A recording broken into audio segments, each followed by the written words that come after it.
Hello and welcome to the Rock and Road to Success. Today I have my friend Joe Rapoza. He is the creative alchemist. He is a master of time, a master of finding your purpose and your focus and searching for fulfillment.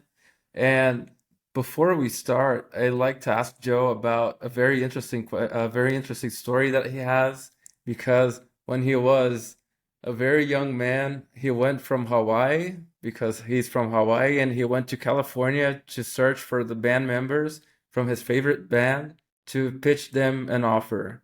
And I like Joe to tell us this story because it's fucking awesome. Hey, Gabriel. Thanks so much for having me. I'm excited to be here. Um, so yeah, I could totally talk about my move from Hawaii to California. Uh, so it's a little different because I didn't actually come to California to look for the band. That actually kind of happened by chance, and that's kind of the interesting part of the story. Um, so I grew up in Hawaii, as you said, and I ended up going to school locally, right? Um, right out of high school, I went to the University of Hawaii, which was where I lived in Hawaii, about 15 miles away. So I had to take a bus, um, a long bus ride. Had to transfer. Later, my dad loaned me his car because he was semi-retired. He didn't use cars much. After I graduated from the University of Hawaii, I moved to California. I had a friend who lived in Hawaii who had lived in San Francisco for a few years because his grandmother lived in San Francisco. So I visited San Francisco probably like a couple of years before I graduated from university, and I just fell in love with San Francisco. The scene was music and art, and it was just the vibe just like sat well with me. So I always knew that after I graduated, I would end up moving to San Francisco. But while I was in Hawaii, I worked at a record store. I got used to listening to pretty obscure music. I didn't really like what they were playing on the radio, so I kind of experimented and started listening to more like alternative 80s music and goth and heavy metal and industrial music. And a friend of mine um, turned me on to a band called Psychic TV, and I just started buying all their stuff. They were so eclectic from a musical perspective that it really caught my attention. And I had an idea because this band, you, they would put out one live album every month for over a year. So for 12 to 13 months, and they had a voucher. If you collected all the vouchers, you could send it in as a mail away and get another album that wasn't sold in stores. Um, I kind of missed that. But what happened was, as I started reading the liner notes of their albums, I realized there was a lot of non-musical things in there. They would talk about um, metaphysics and the occult, and it was just very eclectic writing that went along with their music and what they sang about.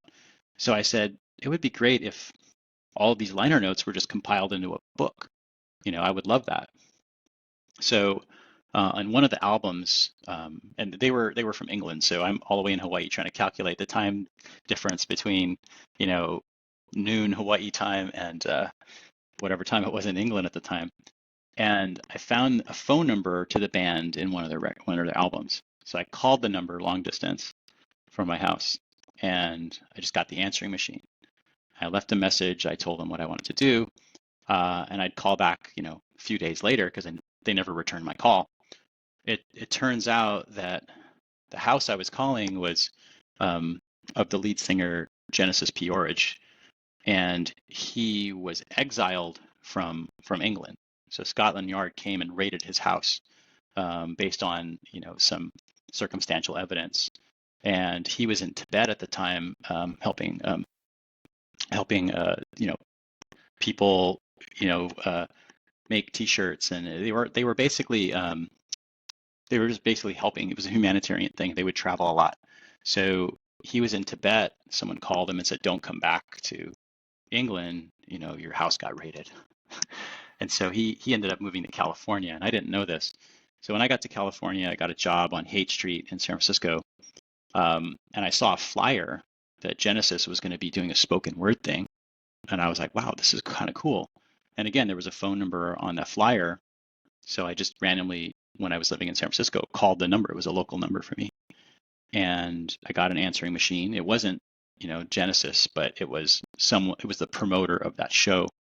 I left a message, but I used Genesis's birth name. So he wasn't born Genesis P. Orridge. He was born Neil Andrew Migson, and I knew that. So I basically said on the phone, I'm trying to get a hold of Neil Andrew Migson, and the promoter was like, "Who is this guy? No one really knows his name. It's not really public." So he called me back, and I told him my idea, and I said, "I'm trying to get a hold of Genesis to, talk about this idea for a book." And he said, "Okay, let me get back to you." And a couple of days later, he did. He got back to me, and he said, "Okay, he wants to meet you."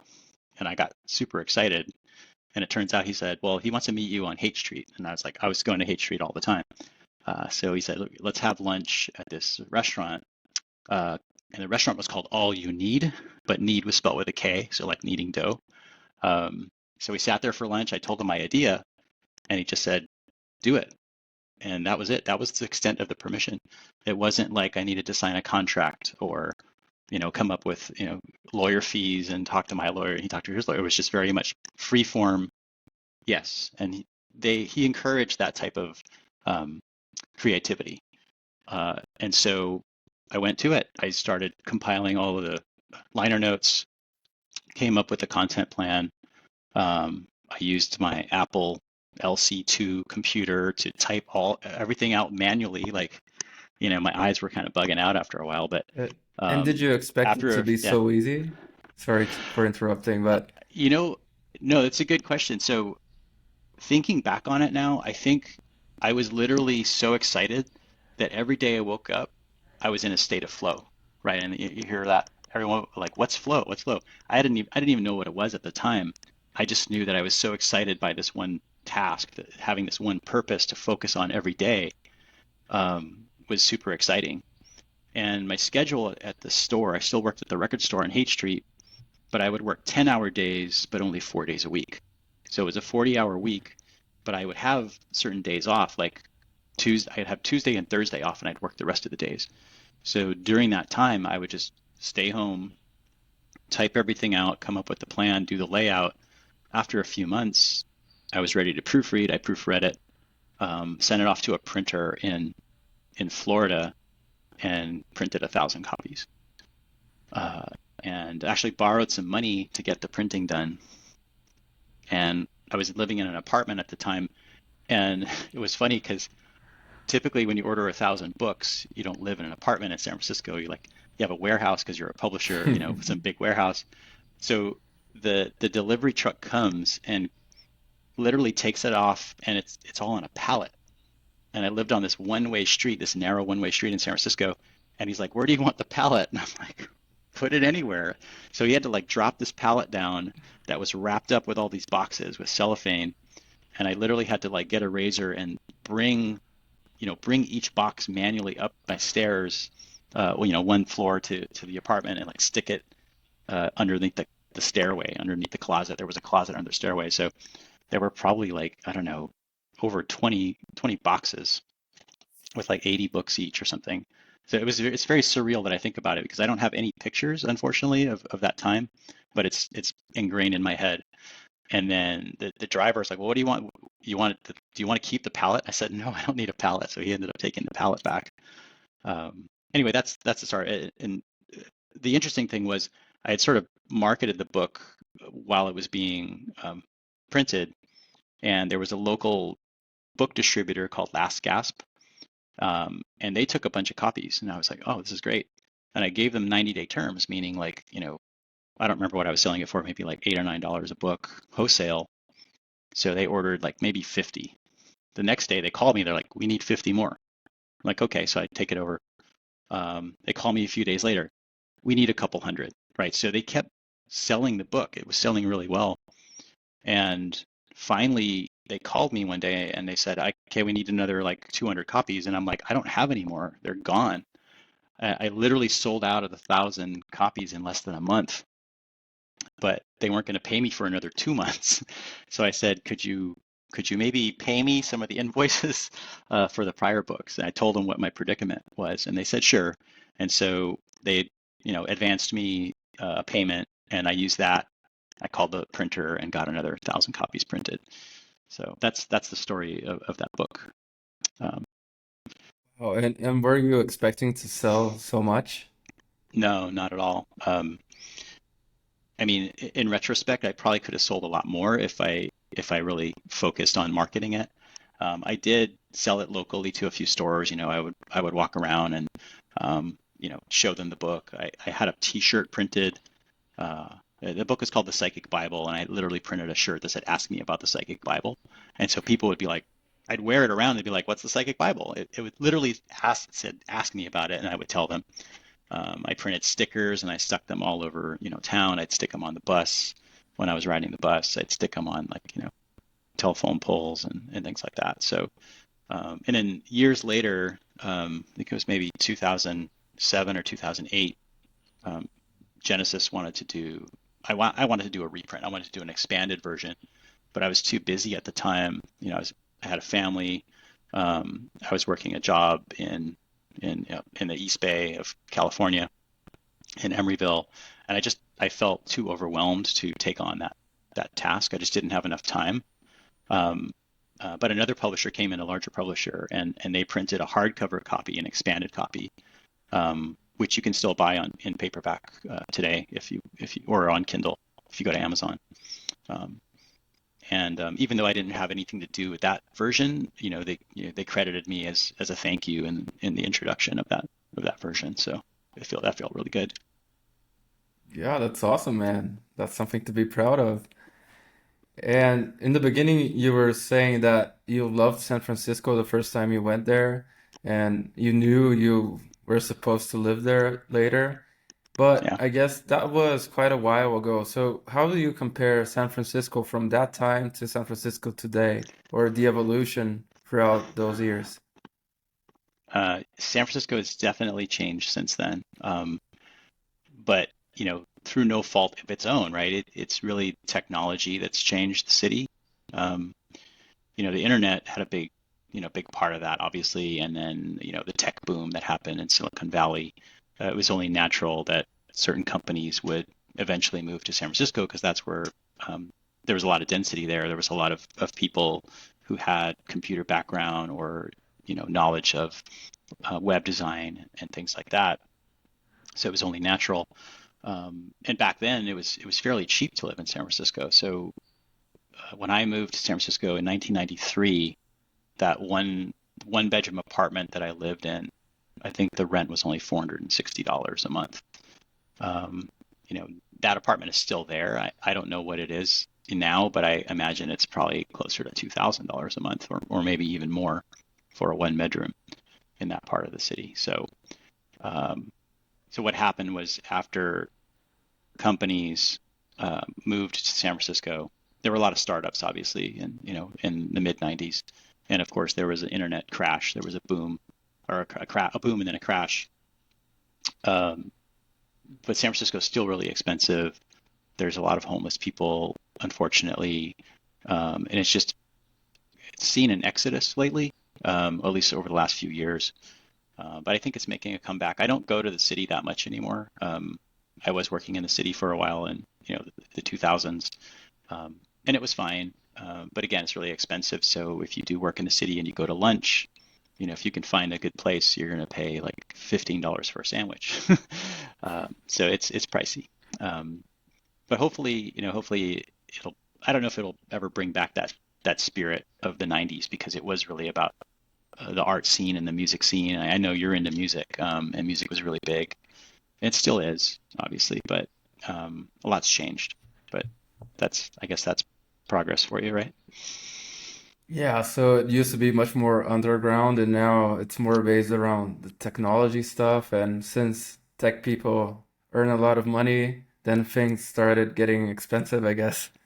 Exactly. Yeah. I mean, if I had a lot of money when I moved here, if I had bought a house in the city, I'd be like a millionaire easily, right? Because yeah, the real estate market there just went through a big boom at one point.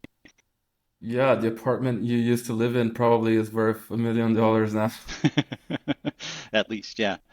Um, but yeah, I still like San Francisco. It's just it has a different feel to it now than when I was younger. And wor- and did you work in the tech industry while you've been living there? How is this? And do you know a lot of people in the tech industry? Do you like walking around the city, do you end up meeting this kind of people?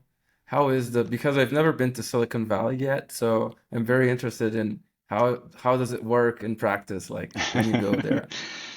Yeah, that's an interesting question. So, um, I do technically work where it did in the tech industry, but it was more on the banking side. So, I worked at a large bank, Wells Fargo, and as you know, Wells Fargo's been around since many over 150 years.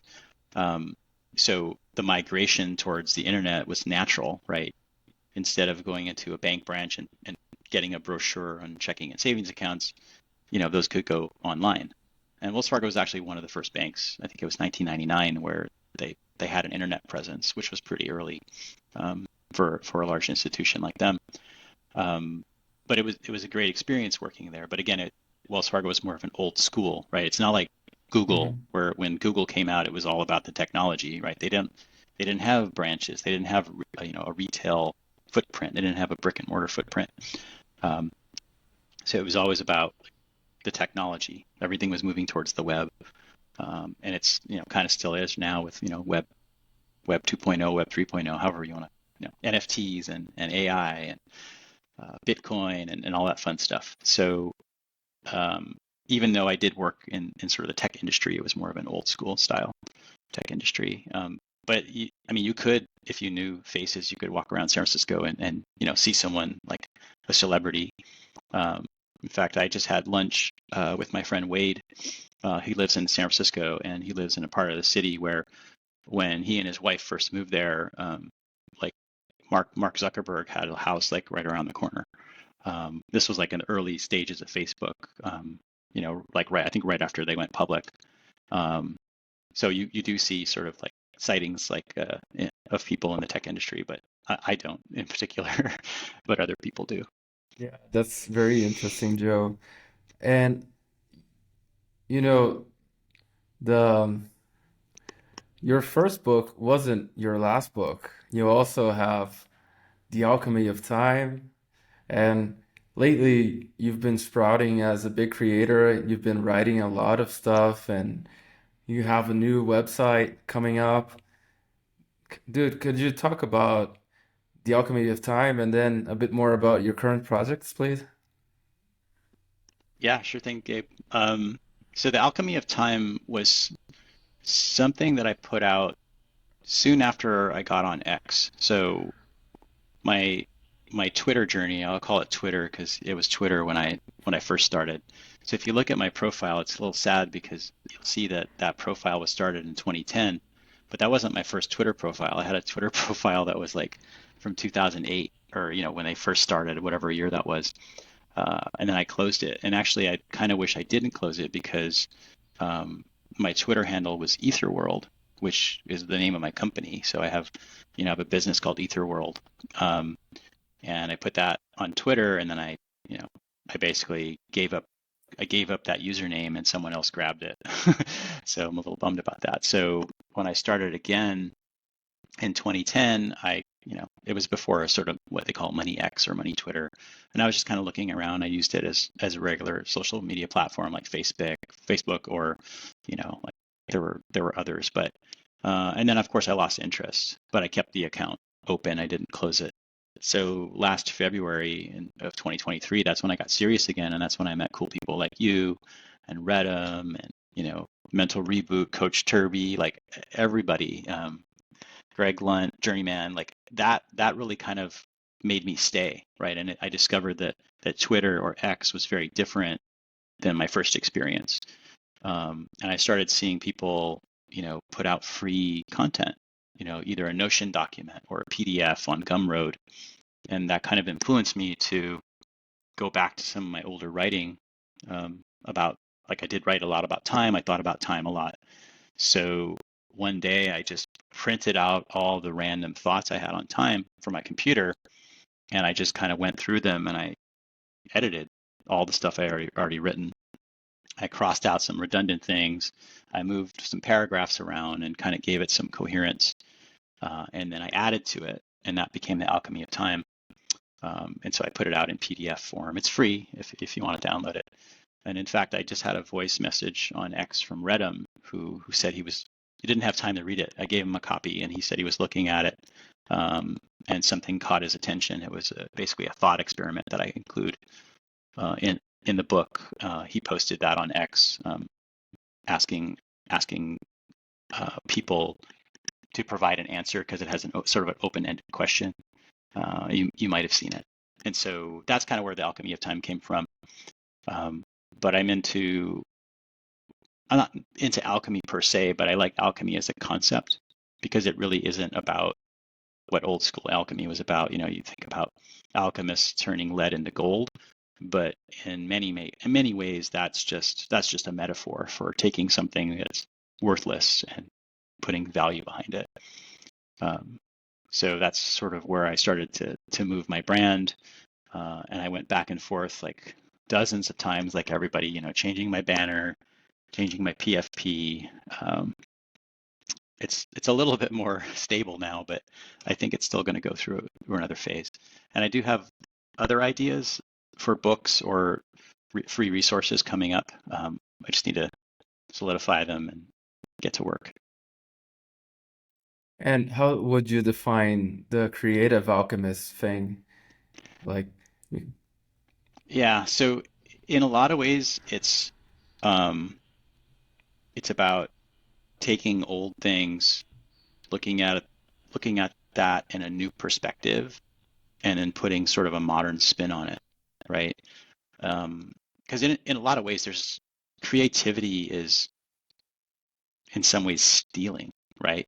You can take somebody's idea, reword it, and make it your own, right? Which isn't really stealing; it's just morphing it into how you think about that, right? It's similar to first principle thinking. So with first principles thinking, you're breaking things down to a point where you can't break it down anymore, right? You're looking at the essence of a singular entity and what it means and how it reacts to the other parts of the whole, and then rearranging them and then coming up with something new. So in a lot of ways, alchemy is creative because you're experimenting. And in many ways, if you look at modern day creators, like Dan Koe talks a lot about spirituality, some philosophy.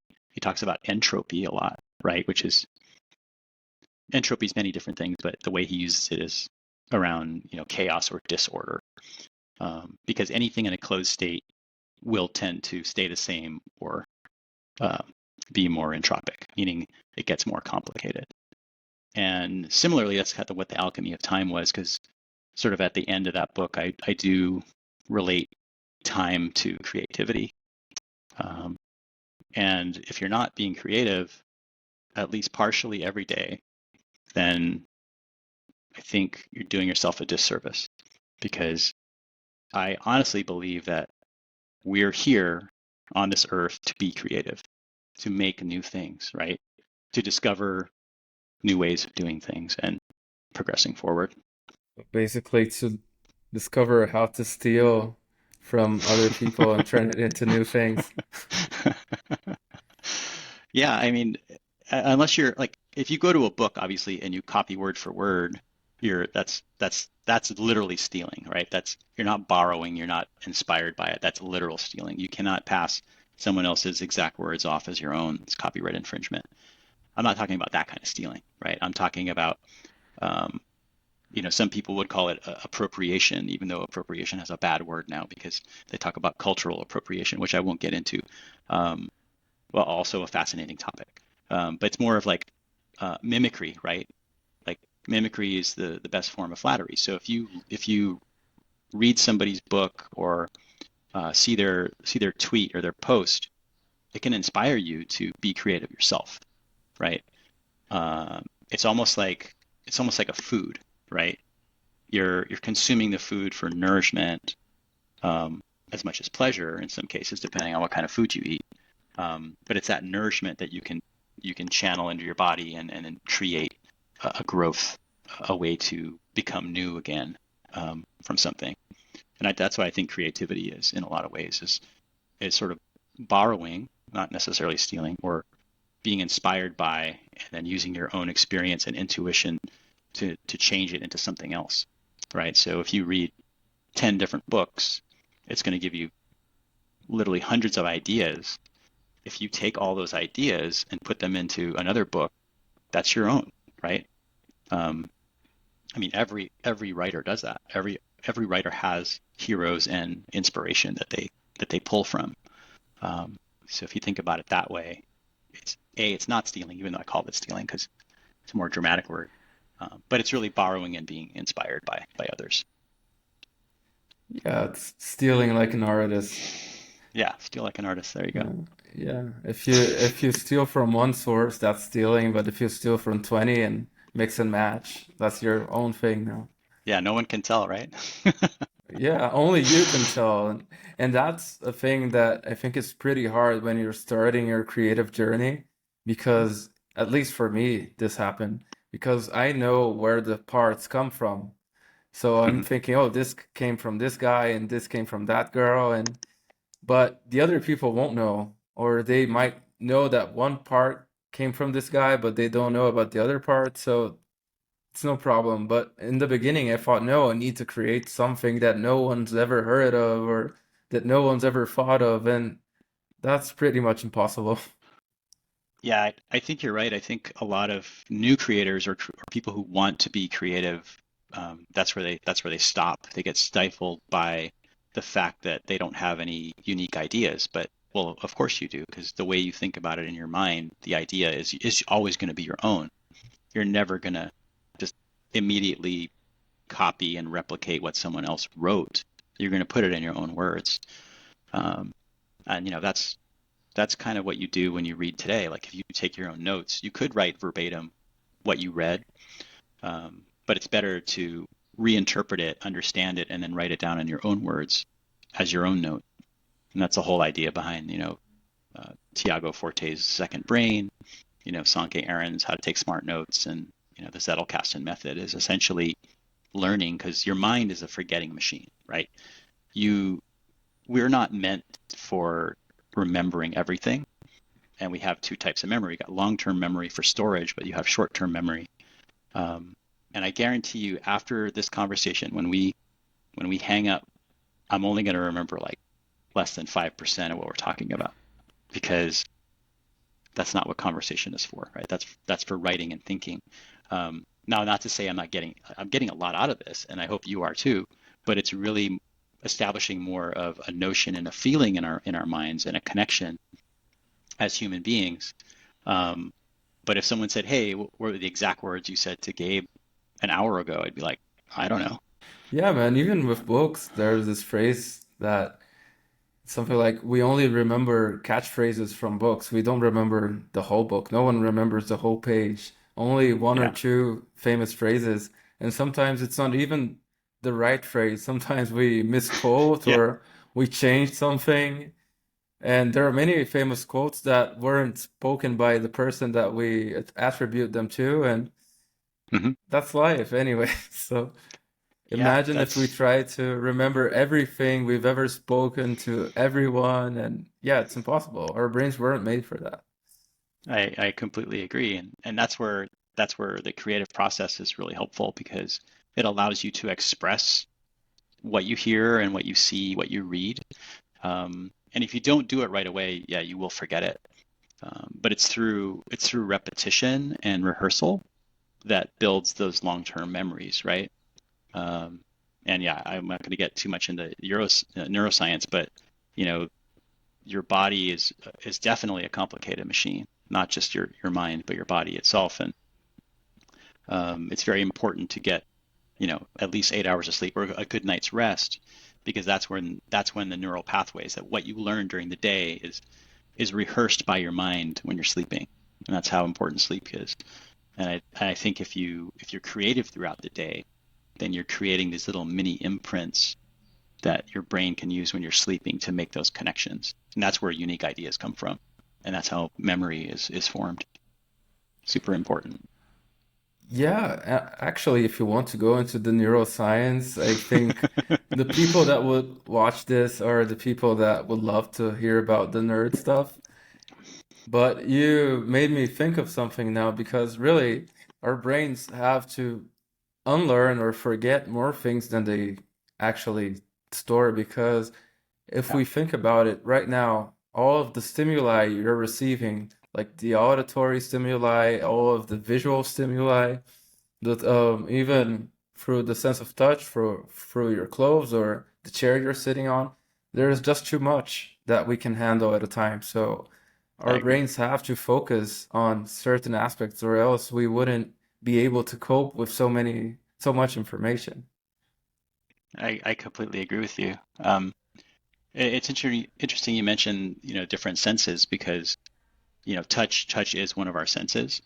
But if you look at the other ones, if you look at sight and smell, taste, and hearing, they're all touch based. If you think about it, right? You've got magnetic radiation coming into your eyes.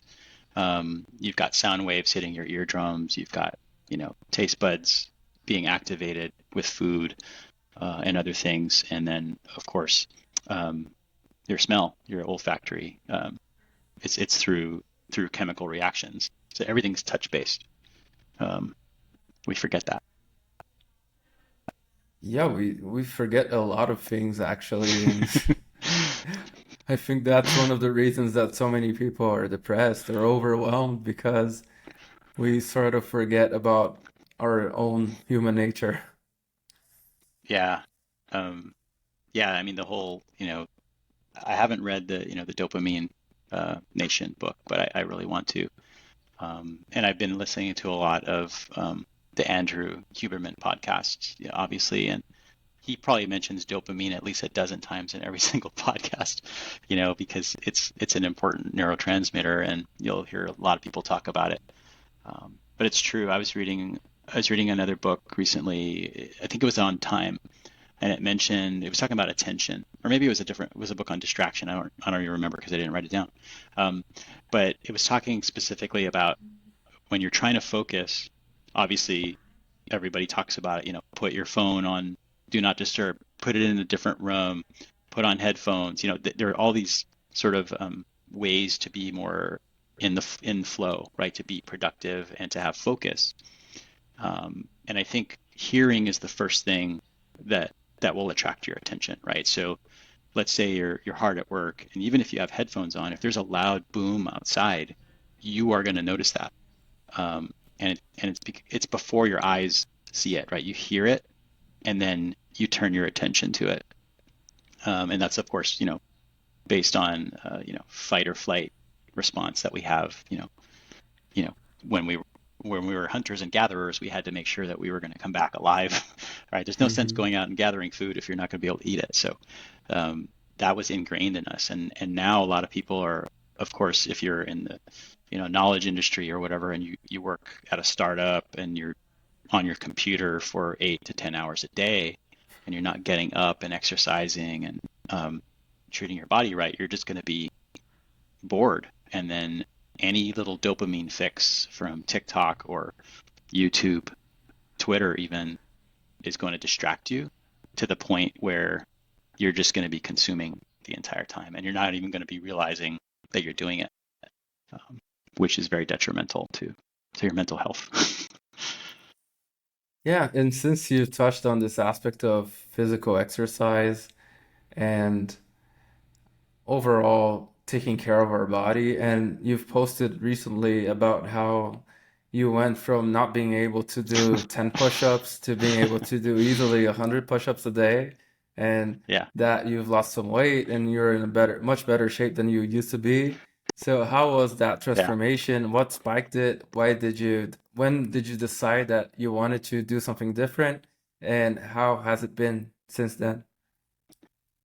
I'm glad you asked that because I was like I said, I met a friend of mine who I hadn't seen in years, like probably pre-pandemic, and a really good friend who I knew in Hawaii. He lives here now in San Francisco. Um, and he came over and we went to lunch just a few days ago. I think it was on Friday. And when he saw me, he's like, "Whoa, you look really good." Because he didn't know I lost all the weight, and I didn't tell anybody. Um, so the exercising in the morning, I think, had a lot to do with um, seeing posts from people like you and others who are very inspirational and positive on X, and talking about books they read or hacks they tried, um, and so I said, well, I could do this, and every morning I'd wake up, and at one point I don't know what happened, but I started waking up around 5 a.m. or 5:15, and that was just my natural body rhythm. So I'd make a cup of coffee and I'd sit down in front of the computer, and one day I decided to stop putting sweetener in my coffee. So that was step one. And then I said, I'm going to do daily, gratitude and affirmations, and then I'll do maybe some meditation and then some push-ups. And I think I did maybe 8 push-ups before I got winded. That was February of last year.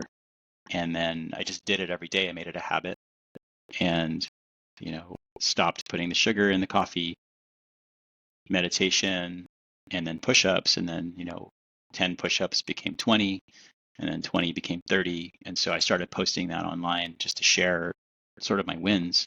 And I didn't think anybody was going to care, but everybody was very encouraging. And at a certain point, I think I got to about 75 or 80. And I couldn't get past that. I had a plateau.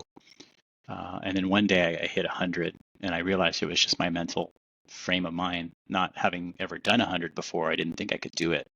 So I said, no, I'm going to do it. And then I did it.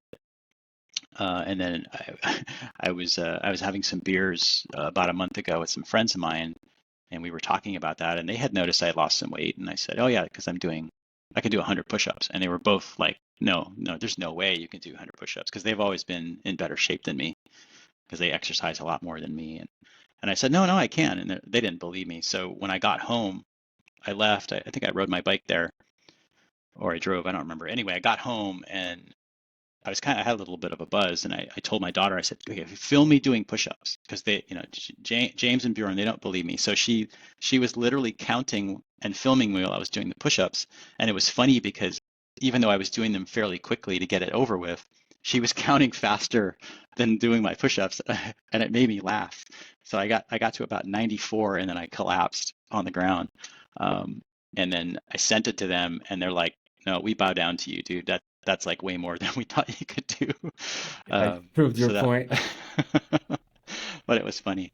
Um, so yeah, I think a lot of the changes that happened to me over the last 12 months has largely been to meeting really cool people on X, um, and just being inspired by their stories, and then kind of creating my own stories and sharing those. Yeah, I think this is one of the greatest things about X, probably the greatest actually, because you meet so many cool people, inspiring people, but not only do you get inspired by their stories or by their openness, but also because there are a lot of really great people. Like they're really good. They like to see you win as well. They like to share their wins, and it's like we have some kind of camaraderie and bringing each other up. And I think this is awesome to, Yeah, to grow together. I agree. And as you know, I don't know if I mentioned it earlier here while you started recording, but I did have an interview with someone right before meeting with you, Gabe. And one of the questions he asked me, he was asking me questions about sort of my role uh, in user experience, right? And one of the questions he said was, um, I started talking about failure in one of my answers, and then he said, yeah, how do you like what is failure, and how, like, he's studying how to be a UX designer, but when he looks at case studies online, he's like, they're all perfect. He's like, I don't know how to build a case study or make something that's perfect. And I said, that's not real. I said, you have to make mistakes. You should talk about the errors in your case studies because that's how you learn, right? And it was interesting because he didn't, he was kind of shocked that I said that I make mistakes. I said, yeah, you have to try new things. You have to risk, um, uh, you have to put yourself at risk, you know, safe risk, not like dangerous risk, but put yourself in an uncomfortable position to make yourself grow. And if you're not doing that, then you're just gonna be at a plateau forever. You have to kind of go beyond that. And I said, yeah, if you don't take risks and you don't make mistakes, um, then well, A, you're lying if you tell people you don't make mistakes, or you're not doing enough, right, to make mistakes. So mistakes are really important, um, and it's not failure. Mistakes are not equal to failure. Yeah, I think it's quite the contrary, actually. I think in our society, our culture, we tend to think of mistakes as being failure, or even a failure as being something that's eternal, or something that's puts a stain on your back, or a stain on your soul or something. But Yeah, really, if you never try, if you never go out of your comfort zone, and if you never, I mean, you're prone to commit a mistake or to do something that doesn't turn out right, because at least you tried.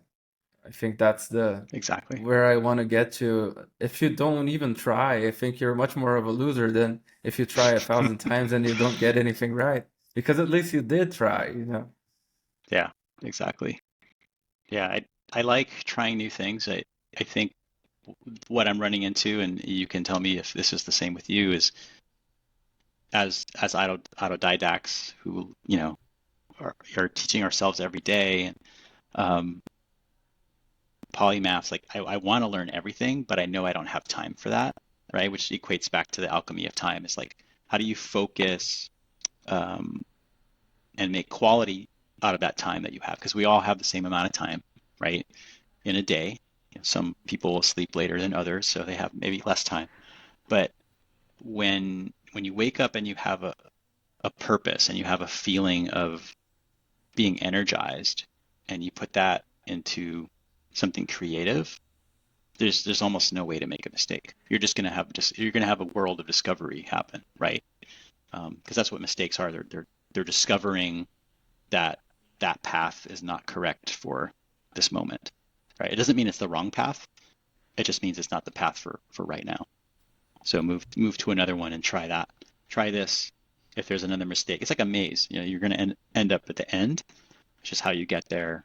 Um, that'll build your learning. Yeah, I think this touches in 2 points that you've made before. The first one was when you were talking about making your first book, that you were so energized that you were in the flow state, and at the time you didn't even know there was a name for this, but you simply were in that state that you would wake up and work all day and just feel awesome about it because you had so much energy to do. You had a purpose in the end. You had this Yeah, thing that you put on your mind, and I don't care if I'm going to work 8, 10, 16 hours today because I'm loving what I'm doing. And also, I remembered something that I was looking into your profile or into your sites or into your Medium while I was doing some research. And there was this phrase that I thought was very interesting, that's curiosity removes barriers. So when you're curious, you just find a way. You don't get stuck. Oh, I found this obstacle, so this is it for yeah, me. No, you find a way to go around it or over it. yeah. It's interesting that you found that because um, I've been saying that a lot lately, and the origin of that was actually in one of my prior jobs at a corporation, and I came up with that because um, collaboration between different teams, so like a UX team and let's say a product team, um, we're hitting roadblocks, right? It's like we weren't speaking the same language, and I think I said something like, I wish the other team was more curious, right? To ask why we do things, right? Because everybody has an expertise, and unless you're curious, you're just going to have a state of mind that may be completely incorrect, or not 100% correct, right? So if you're curious, you'll ask questions like, "Hey, why do you do it that way?" Or why why are you doing this? What's the purpose of this part of the process? Because it seems like it's taking a long time. But they wouldn't ask those questions. They would just assume that we were taking our time because we were lazy or uh, didn't want to do the work, which was the complete opposite, right? So curiosity removes barriers. I think works both ways. Is if there's an obstacle, ask questions. Ask as many questions as you can because that question will provide an answer, hopefully, if there is an answer, and that answer will prompt typically another question. And that's how you kind of break down alchemically to get to the right answer. Until you get to the first principles. Exactly. Exactly. Um, and again, going back to the neuroscience is I've been reading a lot about bias, or at least very interested in reading about bias. Um, and our minds really work more on a subconscious level than a conscious level, right? And if you're not aware of your bias, or if you're not curious about finding out that you even have a bias, um, you're basically going to have your mind made up before you have all the information, and you'll never get to those important questions. It's like there are people who think they know everything, but no one knows everything. And even if they did, it's probably wrong because they learned it like 10 years ago, right? So it's like you said, you have to unlearn to learn new things. And that's an important aspect of learning. Yeah, and if they're the kind of people that think they know everything, they probably just heard it and took it as a truth and didn't even question it. So they might have not learned the right lesson, actually. Yeah, exactly. I have kind of a joke. Let me share. I don't know if it's a real joke or not, but so there are people who believe that the Earth is flat, right? The flat earthers. I think some of those people, not a lot of them, but some of them are of course joking, like they know that the Earth isn't flat. But right now, if you're standing on flat ground, it's like, yeah, the Earth is flat because from your perspective, you're not on the moon, you can't see you know the circular Earth. um, you can see the circular moon, but it could just be a disk, right? So there are people who think, the Earth is flat.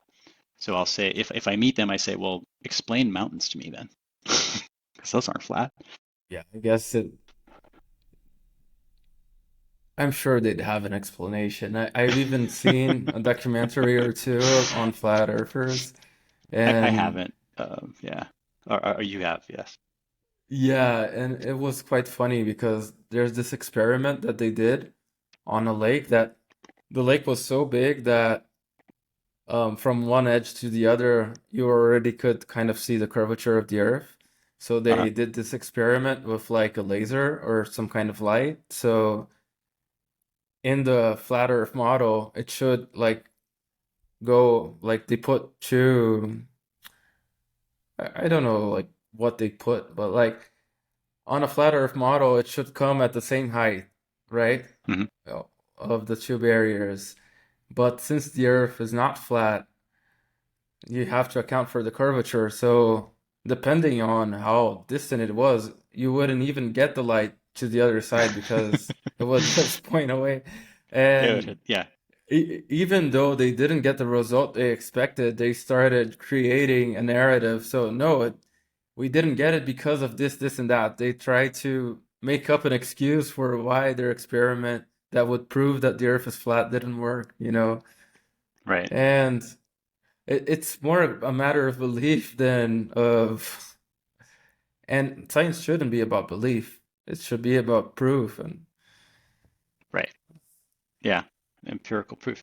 Yeah, it's interesting. The flat Earth thing, and not to like go too deep on it, but I think a lot of bias comes from using one sense to like sight, right? So the experiment you're talking about is based on sight, but well, what if you're blind? How do you do that experiment?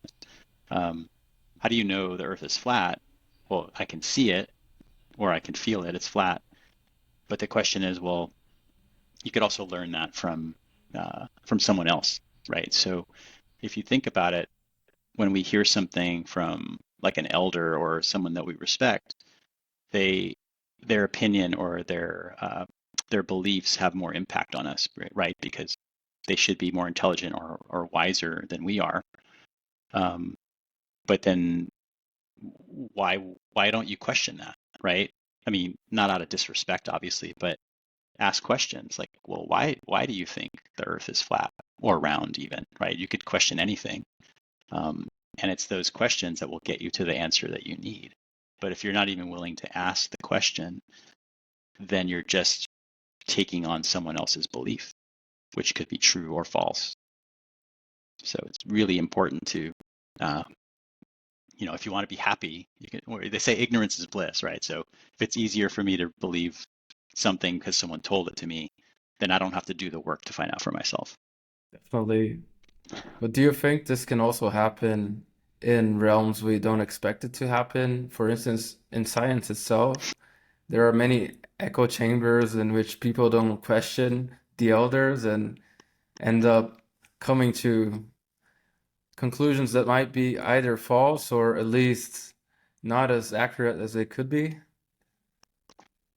Yeah, I mean, that's the thing about science is it's always you're always in discovery mode, right? I mean, at a certain point, you need to believe the data from your elders or from people that have done it in the past, but that doesn't mean you can't experiment with it and to try and break it, right? In some way. Um, I mean, that's happened with science from the very beginning. I mean, if you think about, actually, I was thinking about this morning where I was thinking about the first principles in my mind. And of course, hundreds of years ago, we thought atoms were the smallest things in the universe, the smallest particles. And then, of course, we found subatomic particles. And then that became, the smallest particles in Earth at the quantum realm. But I was reading a paper where they're like, no, those could be made up of things as well. Those might not be the smallest particles. So, and that's kind of how the alchemy of time came about, was like the thinking process. Let's say you're at point zero. Well, you can think outward or you can think inward, right? So how far inward can something go? How small can something be before it doesn't exist, right? And of course, that's, if you're reading science books, it's like that's the Planck length, right? The Planck length is the smallest measurement, and it has a number, but it's unfathomable for our minds to think about it. Because like what happens, like where did that come from? Like what is it made of? If it's the smallest thing, what is it made of? Right? It's made of itself. Like that's a weird answer. And the same with large, right? Yeah, science has a lot of weird answers if you come to think of it.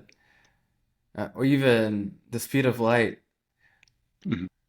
How sure can we be that there's no way that we can go over the speed of light? Maybe through a wormhole or maybe from some other type of, Right. well, how can we be so sure? I mean, maybe 100 years from now, someone will prove through an experiment that we haven't thought of before, and they will prove Yep. something. I mean, for sure, they will prove a lot of things that we take for granted today, but the same thing happened 150, 120 years ago with Einstein. Before the general relativity, everyone used Newtonian mechanics pretty much, right? Yeah. And yeah, The- I think this is fascinating, really, that yeah. I we mean, will never I didn't. actually.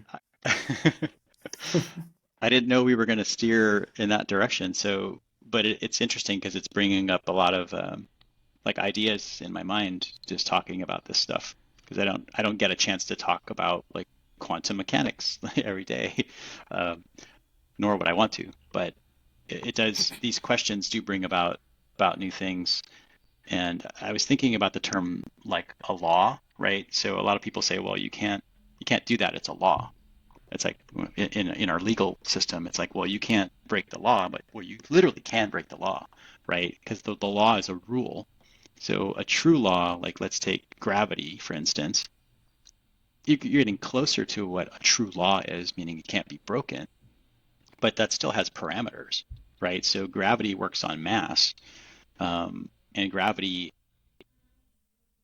doesn't necessarily work at the quantum level, right? They have something called quantum gravity, and scientists and physicists are trying to figure out what that means, um, because I think the smaller you get, the further away from the gravitational like paradigm it is. So gravity doesn't work under certain conditions, and so when you're talking about the speed of light, that's the current limit of light in a vacuum, meaning like in a void in space. But you're right. Maybe there's some other um, metaphor or parameter that we could add to that or take away from that that would change the speed of light and make it go a little faster. But then how do we measure that? There's all these different questions. So I completely agree that for now that you could say that that's a law or a standard, but that could change depending on what we discover, which is why But I think curiosity is so important. yeah, but that's exactly the point I was thinking about.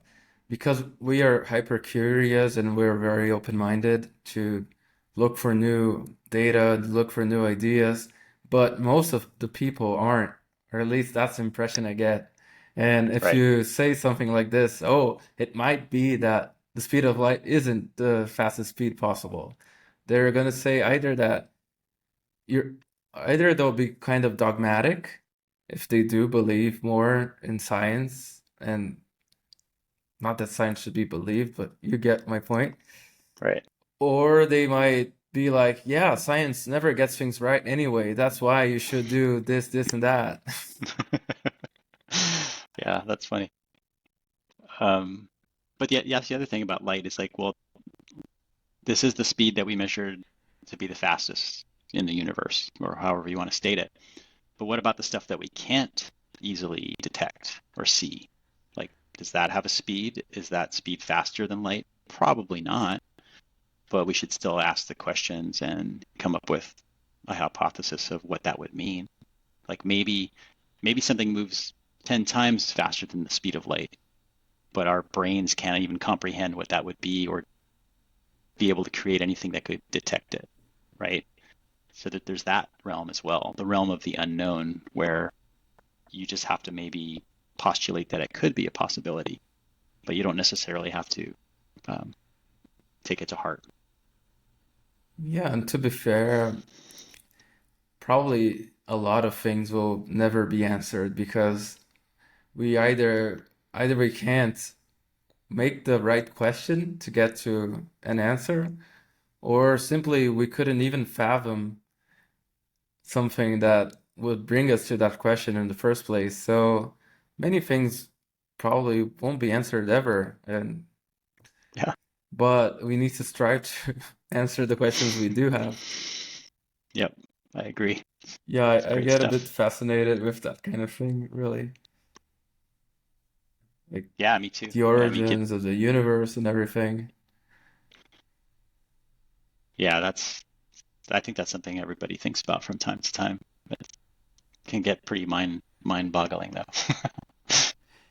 Yeah, and since we're talking about physics, what about the physical aspect of time? Because in the alchemy of time, you talk about dividing time by 1,000 pieces and then 1 second into 1 million. And if you do it infinitely, when does it stop being even measurable? Or Yeah. it's something like infinitesimal amount of time.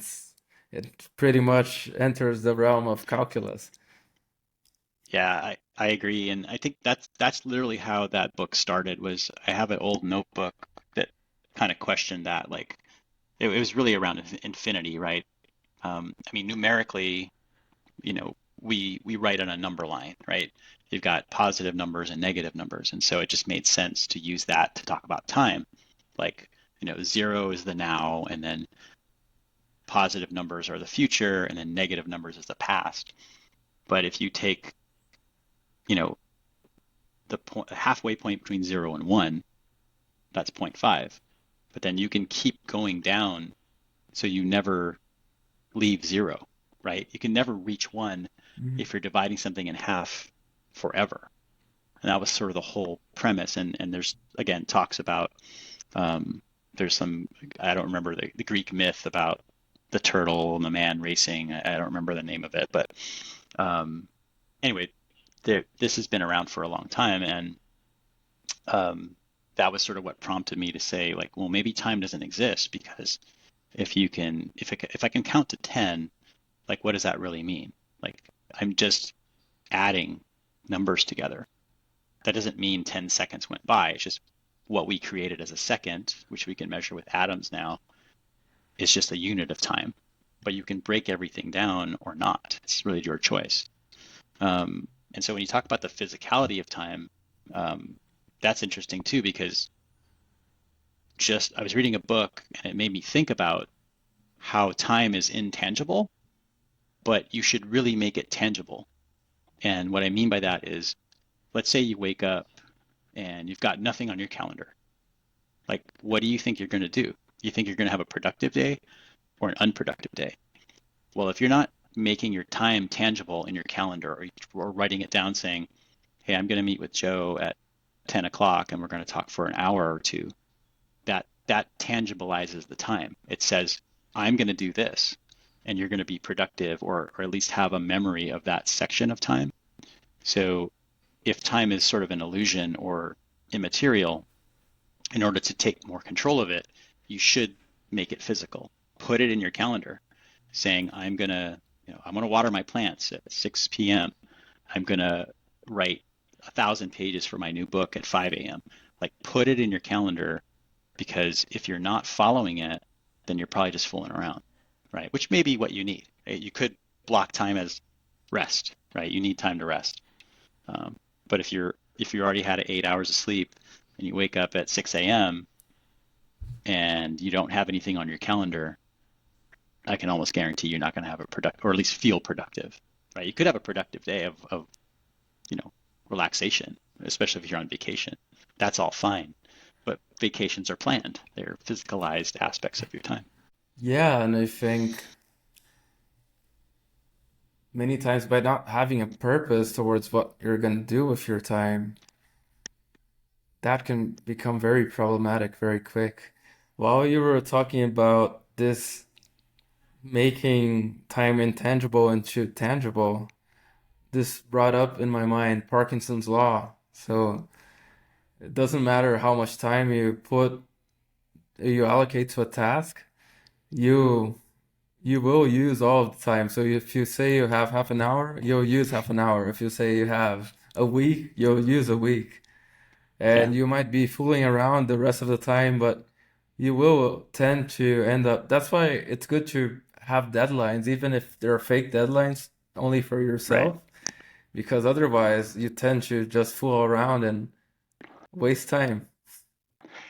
Yeah. And that's why, so in the alchemy of time, sort of towards the middle, I say time is information, right? So a lot of people will say time is money. To me, time is information. And what that means is, you're right. Parkinson's law says, you'll fill up the amount of time to do a certain task, right? Because there's a lot of like goofing off, or just not focusing on it because you're focusing somewhere else, right? Let's say if you've got two projects instead of one, it's going to take you more than twice as long to do those projects because of context switching back and forth. You might get bored with one, but don't want to quite work on the other, so you go on a walk. You know, um, there's information there, right? So if you think of if you let's say you wake up and you don't do anything with time, like you just say the time is all my own, it's very amorphous. I'm not going to physicalize it in my calendar, but I am going to give myself a task to do before the end of the day. And that task could be write 1,500 words for a book you're working on, right? That's information. And that information can be spread across an hour if you can write that quickly, or it could be spread across 8 hours or 12 hours, right? But if you focus, you like put a laser beam focus on writing, you could probably do that really quickly, because you got to get it out of your head for one. Um, an easier way to do that would be to just speak it, right? Instead of writing it down, go on a walk and take your phone with you and do a voice memo and just record it. Um, because then after it's out, later you can go back to it, listen to it, and you'll get more ideas. You'll go, oh, I missed something, or oh wow, I didn't even know I said that. And then you write it all down from the voice memo, or you transcribe it and then you edit it from there. Um, you're still getting the same amount of information, and it's spread across different pockets of time, but you've now used your time more wisely because you were focused on getting something out, as opposed to saying, I'm going to work for 10 minutes on this, 30 minutes on this, and then an hour on this, right? You actually focus on that one task, and it doesn't matter how long it takes you, but you do put a deadline on it. Yeah, I think it's very interesting when you talk about focusing, not only focusing on one task, but putting that laser focus towards what you're doing. Because this, not only with work, but also if you think, for instance, of working out, you Mm-hmm. can cram a high intensity workout in 15 minutes. If you go to YouTube, there are so many hit trainings that in 15 minutes you will be super sweaty and you're good for the day. You don't need to spend 2 hours on the gym every day. And of course, maybe a 1 hour workout might give you a bit more of a result in the long run, but it's the law of diminishing returns as well, about the effort you put in and the time you put in. So if it makes sense for you to have a half an hour workout, why not? And the same thing with work and working on a task. Maybe instead of doing it in 4 hours, if you really focus, you could do it in 1 or 2 hours, like you were saying before. I know you've been writing an anti-review on Dan Koe's book, and Dan Koe is a guy that both of us like and many of our friends like as well, his work. So This one? how is, yeah, exactly that one, The Art of Focus by Dan Koe. And at least from your first, what you wrote about the first chapter, you seem to be really enjoying it. And since you are the alchemist of time and you like to talk about focus and attention, how's the experience with Dan's book so far? And have you read more of it? Yeah, you know what? This was on my list to do. I'm only on page 14, and that's because I've been doing other things. So yesterday, I didn't even plan this, and it's funny we were talking about physical time and putting time blocks, but I literally yesterday created a whole new website in like 3 hours. Um, and mainly it's because so I lost my job in October, so I've been kind of like looking for another full-time job, but I'm enjoying the time off because it lets me focus on other things, being creative for one, having conversations with people like you, and not having to worry about like, oh, I really need to get to a meeting or something like that. So I've been going to a cafe usually every day, and that's when I came up with the idea to do the anti-review. Um, and it's probably not the best name, but what I'm calling it now is I'm creating a book report in book form to talk about Dan's book. Because I know he asked people to write an honest review, which I'm going to do, uh, but I didn't want it to just be another review. I wanted it to be something different, and so I am behind. I don't know when I'm going to finish it, um, but I do plan to do maybe more today after I get off the call with you. I might go to a cafe and do a little bit because I'm reading it and I'm taking notes at the same time as opposed to like reading the whole chapter and then thinking about it. So it's going slower than I want, and I haven't had time to ironically focus on the book. Yeah, I like to do this as well, taking notes on the book and scribbling and highlighting stuff. I didn't used to do this until a few years ago, but since I started doing it, I think that I learned much more. And when you pick up a book, a year or two later, you can look at what you took notes of, and sometimes you can Mhm. even sort of travel back in time and remember what you were thinking or how you used to think, the person you used to be. And I think that in and of itself is an awesome thing to do. Yeah, exactly. Kind of like becomes like a journal, like a mini journal Yeah. in a book. Yeah, I'm not writing in this one or highlighting it, but I'm taking notes in a different book. Although I probably should highlight it, although I didn't want to ruin it, but I could just buy another one if if I want. Um, but yeah, so far so good. And I already kind of, not to spoil it, but having followed Dan, reading his newsletter and seeing his YouTube videos and his posts, I kind of know what it's going to be about. But in a lot of ways, there's tidbits in here. Even in his intro, his intro is longer than I thought it was going to be. Um, but it's good. It's like he's got a point that he's trying to make, like he does in his videos. And in a lot of ways, it is about creativity, because he is a creative person, and uh, it'll be interesting to get through the whole thing. Because I'm kind of hoping I'm wrong, that I don't know what it's all about. Um, but I want to be surprised. Have you read it? Yeah. No, not yet. Okay. I'd like to, but maybe on Kindle because I don't think we have it in Brazil yet. Oh, right. But yeah, I'm not sure. Um, is it pretty much the same things that he's used to talking about on his videos, or does he talk about different stuff? Well, the intro is so far, I mean, I'm almost to chapter one. There's only a couple pages left. Yeah, I mean, I'm I I don't know if I can answer that honestly, and I want to spoil anything or say anything before my review is done. Um, but I will maybe I'll read a little bit and then let you know a little later today. I'll give you like a sneak peek. Yeah, I love that. I love that. And I'm pretty sure anyone listening would love to as well, so they know if they should buy it or not. Yeah, I mean, I think everybody should buy it, and because it's not going to suck, right? um, Yeah, yeah, the guy's good. so yeah, it's so far so good. Um, yeah, in fact, when he announced it, I was very excited, and I might include this in my anti review book report, but I'm going to include a letter that I wrote to Dan, um, when he announced his book. And it's probably not like it's not a letter that's going to make me look good in any light. Well, let's just say that. So I don't want to spoil the surprise, but I think for context, I need to include the letter that I wrote him, and then his response, um, when he initially announced it. Man, do you have any other guys that you would like to recommend? Guys like Dan Koe or other authors? If you haven't heard of him, you should check out Redham. He's pretty awesome.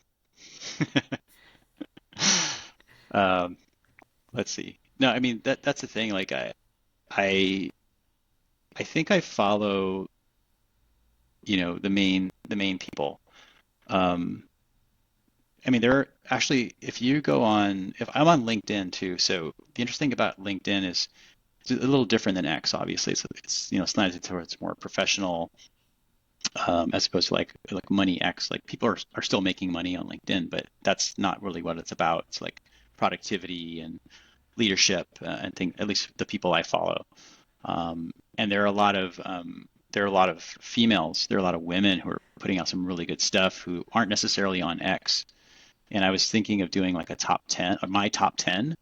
Um, and I have it as a draft, but there's 5 men and there's 5 women that I talk about specifically on social media, that I think everybody should follow, because I get a lot out of, what they have to offer and what they have to say.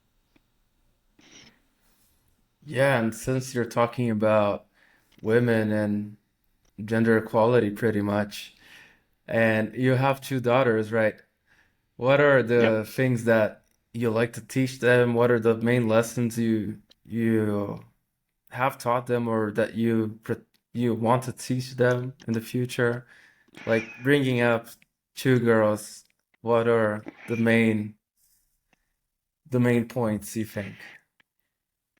Yeah, that's a good question. So just a little bit of background of of me, like I'm not always I can be a comedian at times, right? So I joke a lot at home, and so my wife and my girls and even my son who is, you know, away at college, they, you know, I can't be serious all the time. Like um, I'm always joking around, and so they see me as kind of a clown.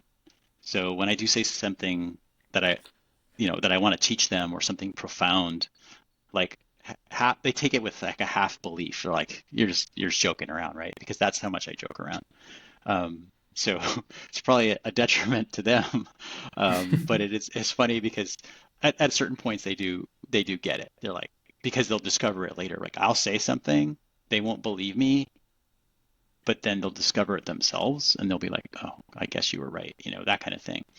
Which I actually like because I am always about questioning things, right? And so by me sort of being almost invisible of whether I'm being serious or joking, that puts a curiosity in them to have to go and discover it, right? Either by accident because they discovered it through some other method, or because they were curious enough to go and look it up and see that.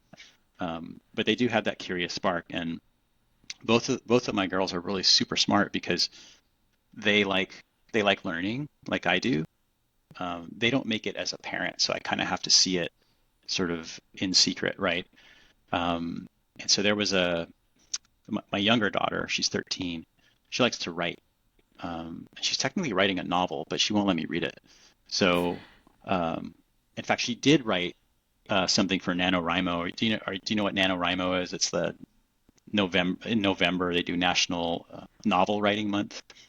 So when she was in, I think, seventh grade, so a couple of years, like last year, sixth grade or seventh grade, so a year or two ago, her English teacher decided that in the month of November they were going to do a NaNoWriMo, and she was against it, like probably because it's like you're just writing a novel for the entire month, right?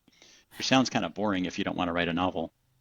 But somehow after a few days, she got into it, and she ended up writing like over, I don't know, like 10,000 words for this novel, maybe even more. And it was a post-apocalyptic story too, which kind of blew my mind because I like post-apocalyptic stuff. So I said, "Can I read it?" And she said straight up, "No." I did get like a printout of the first page, but only because my wife asked, and she said no to my wife too. But then literally printed out the first page, and then I saw it hanging around, so I read it. Um, but all I know about it is a post-apocalyptic story about, I think it's a rabbit, like a bunny rabbit named Lemon, or maybe it's a beaver. Anyway, it's some animal who's, you know, anthropomorphized into the main character, and it's after the apocalypse. So that's all I know about it. But yeah, she's very creative. I think she's writing another novel too. But again, I don't know if I'm going to be able to read it. Yeah, you're not allowed to. No, she's a little too private with her writing, I think. Yeah, those artists, you know how they are. They're Exactly. too self-conscious. Yeah. So I do know you're working on something too. You're going to put it out soon. Your memory work, right? Then are you doing a Notion document, or are you Yeah. doing a booklet? What are you doing? Yeah, it's on Notion and it's pretty much done. Like the writing part is pretty much done. Then I have to do some videos and stuff, and yeah, it's pretty much Okay, done. I hope to finish it by next week. This week nice. I'm too focused on recording things, but yeah, I hope to first in the February 1st, I hope to have it. That's It's great. about I'm looking memory and forward to it. productivity and some memory tools. I think one of the main things that I see is that people they think they have a bad memory, but the issue is not that they have a bad memory. It's what we were talking about before. They try to remember everything. They try to cram too much information into their heads, and Yep. that's impossible. We can't possibly do this.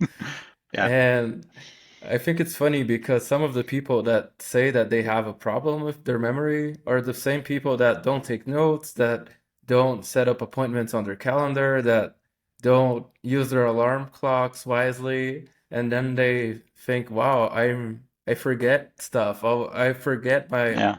like for instance, a guy that forgets his anniversary. How can you forget your anniversary? Why don't you put something on your calendar so you know like 1 week before, oh, my anniversary is coming up, so let me buy something for the missus, those kinds of Exactly. things that for us, I guess, are obvious, but there are many people that unfortunately for them it's not second nature. So I hope to Yeah. help some of these people. But this would be the first module, so the basic version. But also then the second version goes more into mind mapping and some other things. And Great. finally, the advanced one that would be like the elephant memory one is about the memory palace method and some other Hmm. methods as well. So it gradually gets a bit more complicated, a bit harder in a sense, but also a bit Yeah. more, yeah, a bit more profound. So I hope that this can help people, and it will be the first time that I actually put something bigger. I've launched some other stuff on Gumroad, but it will be Uh-huh. my first actual product, I guess. That's awesome. So you'll have two versions, then you'll have a free version and then like one or two that you can purchase. Yeah, actually, I was thinking of a free versions and maybe leave the lead magnet there as a free version Hmm. That's a great idea. or Yeah, I change saw it I up saw some and of your first draft. I like it.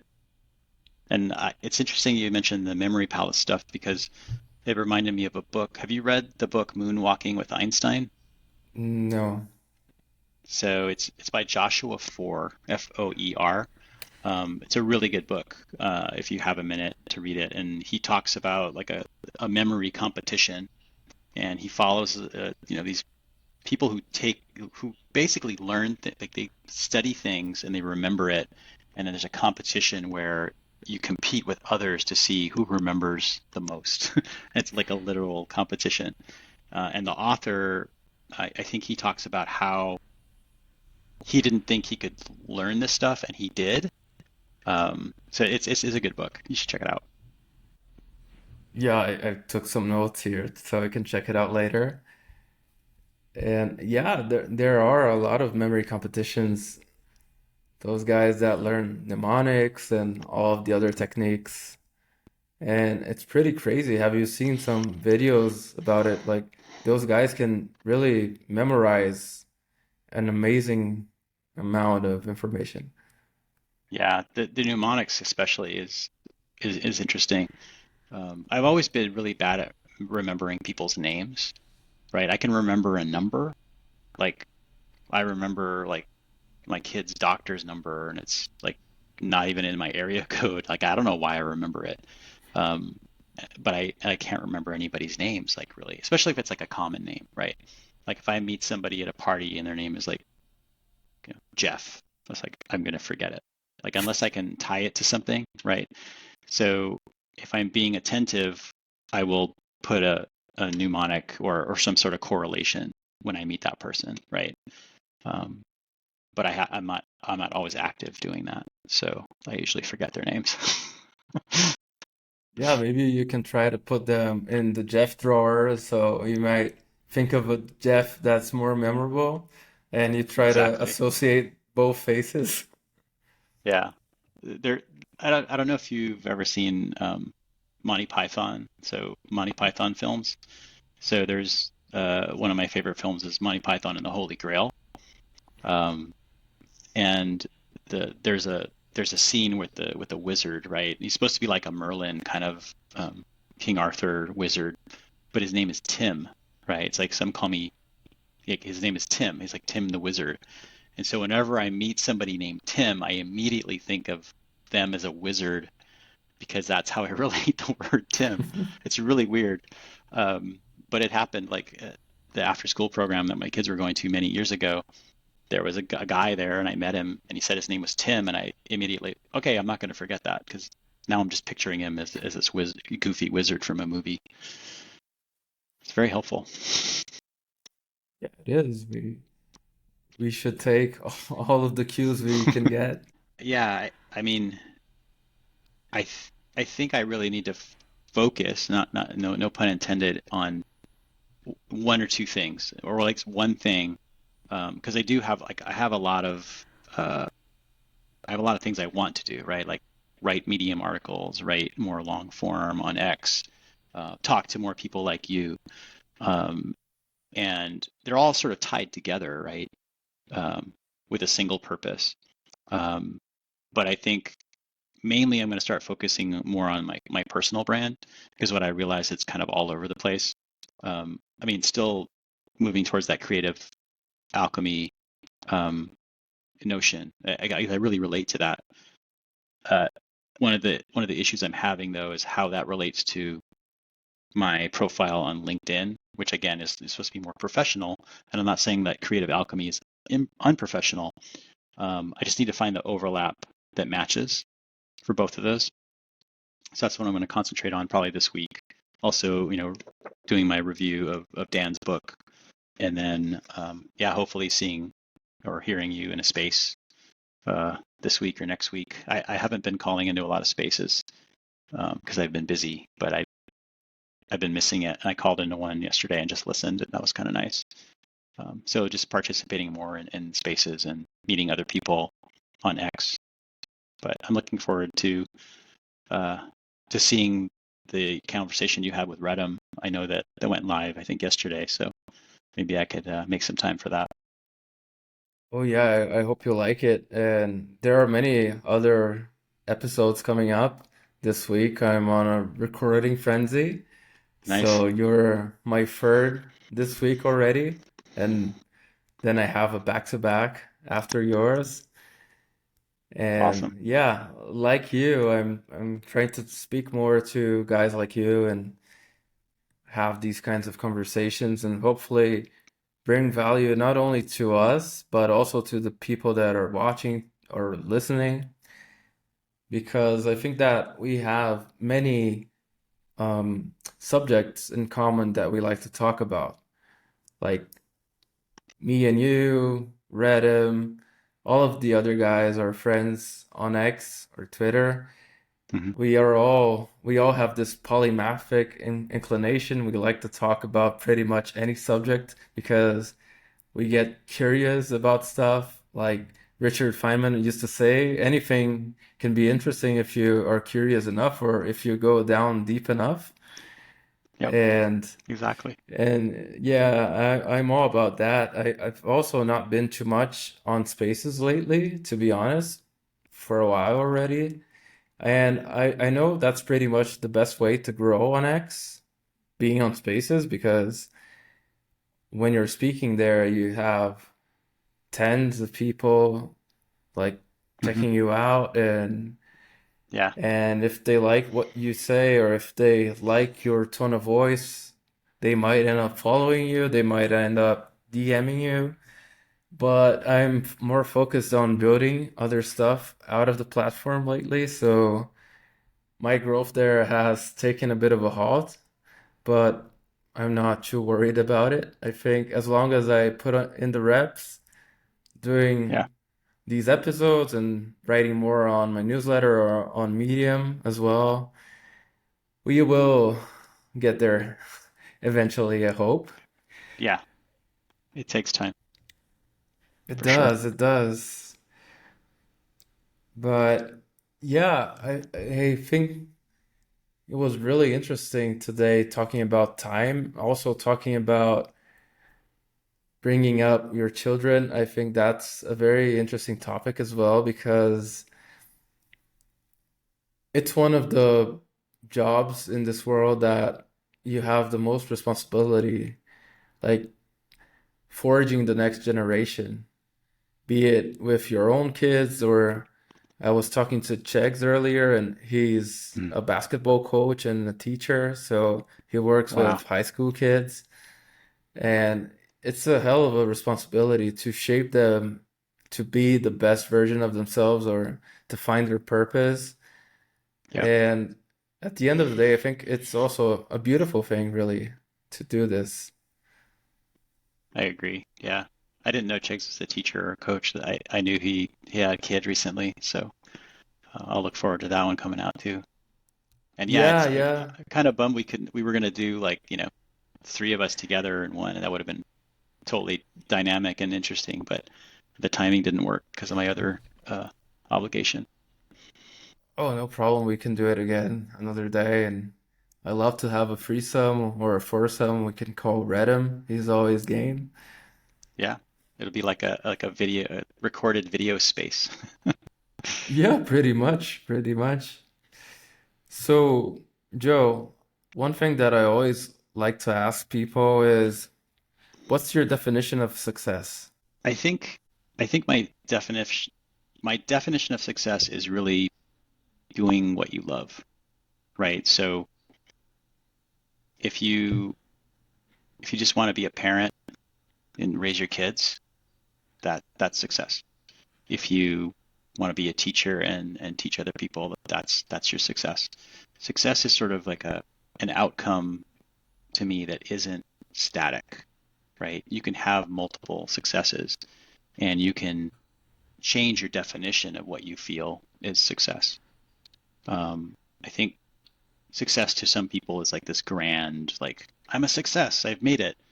But what does that mean? Does that mean you're done? Like you're gonna just goof around for the remainder of your life? So successes aren't always linear either, right? You could go backwards and be successful because you learned something. So I think success is just it's relative to the person and their state of mind, and your state of mind can change. So your definition of success can also change. Um, like if you were to say, if you were to ask me, was this conversation successful? I'd say, hell yeah, of course it was, right? Um, Awesome. and it's only going to be one of my successes for today. So I'm looking forward to the other ones, and I hope you have a lot of successes today too. Yeah, it's already your second success for the day because you already had another interesting conversation. And Exactly. later you're going to keep on with your writing, with your book review. And this got me back to our points on science because science as well, there's never an end point. You will have things to discover every day for the rest of time, Hmm. however long it may be, even if it's tangible or intangible. And the same thing with success. Success, I think, is something that we build every day. And as long as we're counting those wins, and they can be anything, like you said, they can be doing more push-ups, they can be spending more time with the people you love, they can be whatever you put your mind to, really. And yeah, I really like your answer, Joe. Thank you. I love this conversation. It's great. We should definitely do it again. Yeah, definitely, man. I hope to have you as a regular. I think that anyone watching us has learned a lot, or at least they got curious about many subjects. I hope that they feel like your kids do when you do this to them, and they go around and Google stuff and ChatGPT stuff and learn something with the prompts we gave them. And yeah, man, thank you Yeah. so much for coming. It was an awesome time having you here. Yeah. I had an awesome time too, Gabriel. I will see you online, I guess. Thanks again.